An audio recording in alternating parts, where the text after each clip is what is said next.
Good morning. I hope you guys are having a great start to your morning.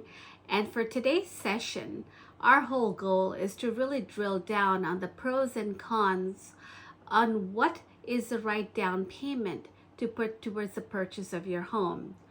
You are dealing with so many myths out there where everybody is telling you that the minimum down payment you should put in is 20%. Now, is that really the case, or does that work for your lifestyle? Why don't we go over the pros and cons, and you can make that determine. And when you give me a call, I will present to you all the options, so this way you have a more calculated decision on what is the right down payment that works for you and your family. Some of the pros of a large down payment include a smaller loan balance. Of course, when you're putting a bigger down payment, you have a lower loan balance. What that allows you to do, it allows you to either go for a higher price property or a lower monthly payment based on your loan balance. With a larger down payment, you have the ability to have a lower mortgage payment. What you're doing is, because you're borrowing less, your mortgage payment is lower because the interest is lower and the principal that you pay on that mortgage is lower. So your monthly payment overall is less. You have less interest over the life of the loan because you're borrowing a lower loan amount. You have reduced PMI rates. PMI, if you remember, is required when you put less than 20% down on a property. When you're putting 20% down, you have no PMI. If you're putting more than 20% down, you don't have PMI rates at all. And then if you're putting less than 20% down, you have a fraction of PMI based on each 5% increment. So your PMI rate with 5%, 10%, 15% will be at different tiers and will disappear entirely at the 20% mark. You have a positive monthly budgeting experience. What that means is that because you're borrowing less, your monthly payment is less, your feeling of outgoing expenses is better, therefore it's a more positive experience. You have more manageable budget expenses on a monthly basis. What that means is, combine your housing payment with all the other expenses that you incur, you have a more manageable experience based on a larger down payment. So what are some of the cons with a large down payment? Some of the cons are you're waiting too long to purchase a property.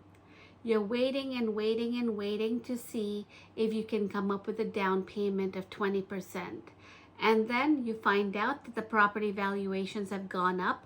And again, you're waiting and waiting and waiting because you need to come up with 20% of that new sales price because prices have gone up.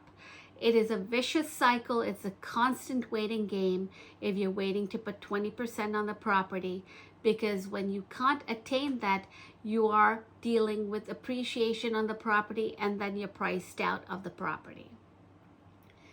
With a larger down payment, you have shorter flexibility in the short term. What that means is, if you're putting a big down payment, you really want to experience appreciation, you want to experience a return on your investment on that property, so you might delay upsizing or moving out to another property or making that property an investment property because you're putting too big of a down payment and you really are waiting for a return on investment on that property. With a big down payment, you are interfering with investing in other investments.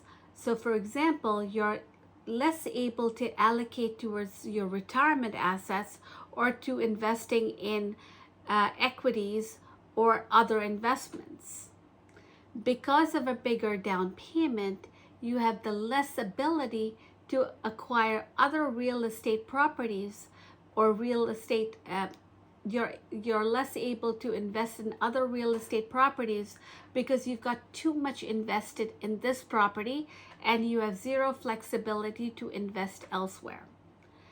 You have less money do for renovations or improvements on the property. When you're purchasing a home, you'll be surprised how many other expenses you might need to allocate an expense towards a roof, a boiler, furniture. You might need to buy a second car, or you might just need to be able to do landscaping. Putting a lower down payment gives you more flexibility for home improvements. When you put too big of a down payment on a property, I have seen buyers feel really stuck because when they outgrow that property, they feel that they don't have the ability to upsize or move out of that property very quickly. When you're looking to put a down payment, there's always a balancing act. When you're looking to put a down payment on a purchase of a home, you should first of all see how that monthly payment fits into your lifestyle. You want to make sure that that monthly payment does not make you cash poor. What that means is that you don't put too little of a down payment that your housing payment is so high and you're unable or unable to do anything else. It should always be a balancing act of what the right payment on that property should be so you can manage all other expenses. Also, putting the right down payment on a property may open up the doors with different loan options or loan products that are available. So when you're deciding what type of down payment towards a property, it's not just putting a down payment on a property because you want a lower loan balance. It's putting a down payment to make that property fit better with your lifestyle.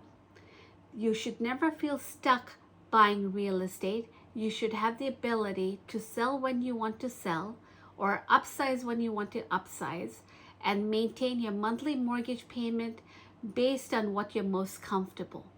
Give me a call or DM me, or you can call me at 201-745-3426.